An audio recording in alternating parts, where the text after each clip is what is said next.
జై శ్రీరామ్ ముల్లంగి రాడిష్. దీన్ని సరైన విధంలో వండుకుంటే రుచి అద్భుతంగా ఉంటుందండి. ముందుగా చూసారా, మట్టిలోంచి ఉంటుంది కాబట్టి దీనికి మట్టి ధూళి ఇక చూడండి, కడిగిన తర్వాత పొట్టు తీసిన తర్వాత ఎంత వచ్చిందో. దీన్ని ఇలాగా పీల్ చేసుకున్న తర్వాత ఉల్లిపాయలు కూడా ఇలా పొట్టు తీసుకున్న తర్వాత చక్కగా మనం గ్రేట్ చేసుకునే విధానంలో వండుకుంటే పిల్లలు తిన్నాను అనరండి, తింటాను ఇంకా కావాలి అనేలా అద్భుతంగా రుచి ఉండేలా రెసిపీని చక్కగా చేసుకుందాం.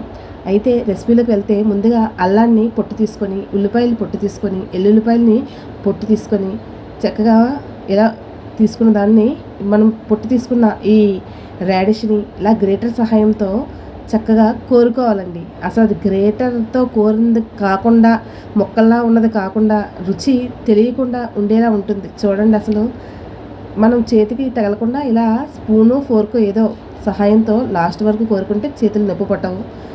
లాస్ట్ అరిగే వరకు చూసారు కదా వీడియోలో చూసిన విధంగా. ఇప్పుడు దీనికి రుచి ఇంకా అద్భుతంగా చేసేలాగా మన దగ్గర ములంకాయలు ఉంటే ములంకాయలు కూడా వేసుకోవచ్చు. దీన్ని ఎలా పీచు తీయాలో చూడండి.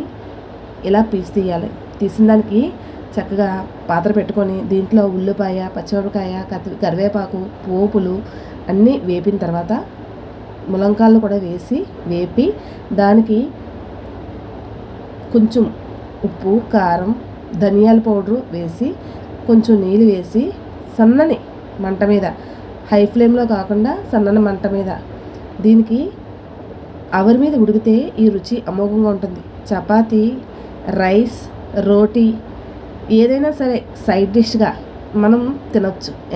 Enjoy the dish.